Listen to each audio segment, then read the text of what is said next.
So my name is Nyawira, Mburia. I am 16 years old. I shall be starting at Peponi, going to year 12 and doing my A-levels. And I am probably one of the most passionate environmental lovers ever. One of the most, because we have this crew that's competing with me right here. But I'm still up there. And for that reason, I've been having the most raging war against the environment's #1 enemy, plastic waste. And plastic waste has been a terrible thing for the environment since it was invented in the 1950s, when it was thought to be one of the greatest inventions ever because it was indestructible. Unfortunately for us, that became its biggest problem. It's indestructible.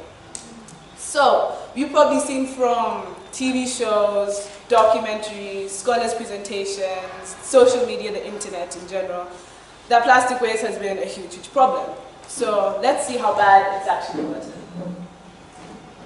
#1, we have approximately 51 trillion microscopic pieces of plastic on the planet, weighing around 269,000 tons. 269,000 tons. That is the blue whale, which is probably one of the biggest mammals the planet has to offer. If you get all that plastic and put it on a weighing scale, it should add up to 1,349 blue whales all together. Think of it differently. If all these pieces of plastic were stars and we threw it into our galaxy, a passing alien would think we've added 500 times more stars.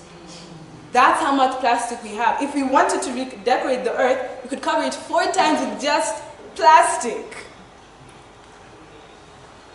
An old question that used to be asked was, do you ever think it'll get so bad that we'll end up eating plastic?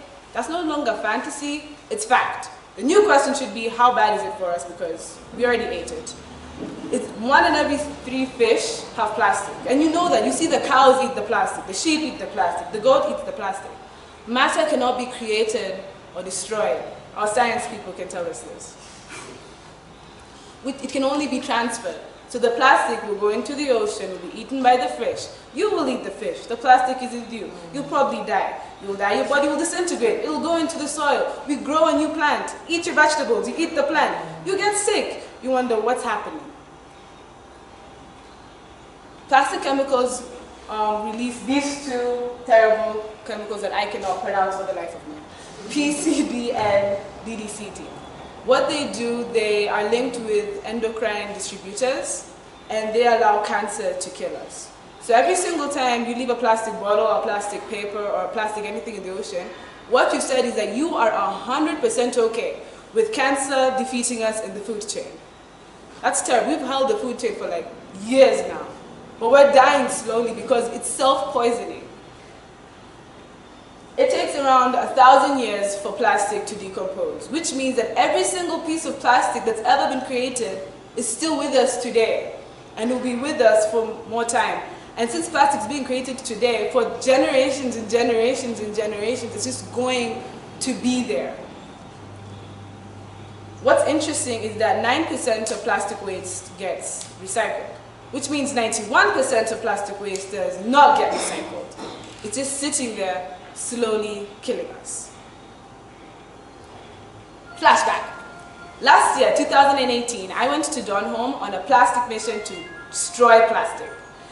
I then went on a project to work with trains because there was a train system that was failing. And after successfully completing that project, I wasn't yet finished. I had to finish the original mission that brought me to Donholm, which was to conquer plastics. So before leaving, I told all the children, I gave them a speech about the environment because I love children. Honestly speaking, little kids, they have the best mind ever. They're so ready to take in information. And when you tell a child something, they stick with it. Trust me. And they grow with it. So I told all the little kids, bring your plastic containers and plastic bottles and plastic anything and all to school together because I wanted to find a relatable way to teach these children about plastic. For those who remember, in 2017, I started my project creating houses out of plastic bottles, a way of recycling something to create something new. In 2018, I introduced the project to my school, which was Greenstead's, who then began to start building walls out of the plastic bottles. And this year, in 2019, I wanted to take it further to a different school, because I plan on having this thing spread. You see, when you have a sick patient, an injured patient, the first thing you learn from first aid and doctors is you stop the bleeding. So here on planet Earth, what we need to do is find another alternative. Stop the plastic bleeding. What Colin said with the plastic straws, what Anne said about trying to grow trees. We need to stop the bleeding. So this is what I did this year. I first created a competition with the children, who can bring the most plastic. I've never seen children so happy to hold trash, honestly. They came in with all different, from water bottles to oil bottles to soda bottles, anything. And together we began to start putting sand into the bottles and creating what's going to be a sand pit. It was going to be a sand pit. And then the headmistress came in and she asked, "What on earth are you doing?" And I explained to her. And she was interested and she thought that for her sister's school we should have the same thing. So we're going to create a plastic pit where we put in plastic bottles. I hope you see the irony of creating a pit of plastic bottles to put in plastic bottles, which we're going to use on the sister school to create the sand pit.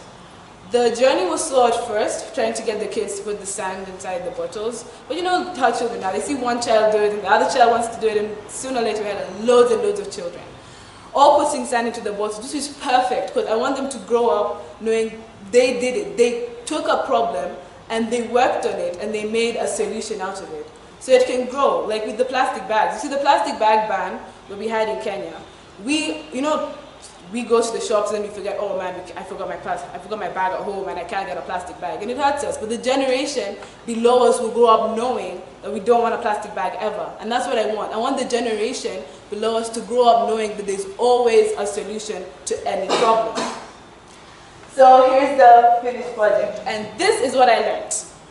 The sun is my favorite star. The sun is not the biggest star in the galaxy.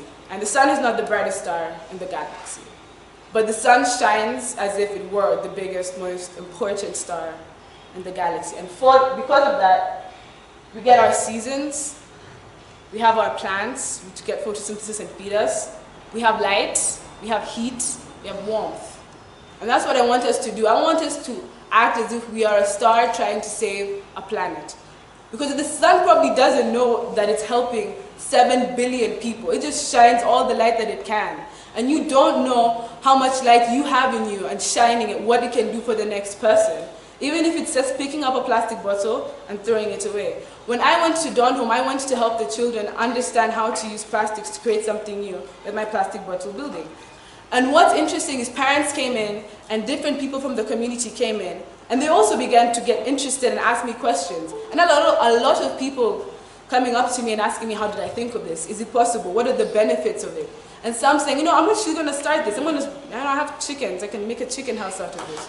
Or I have anything that they want to build because it's possible to create something from this. And I didn't know that's what would happen to me, that I'd be impacting an entire community.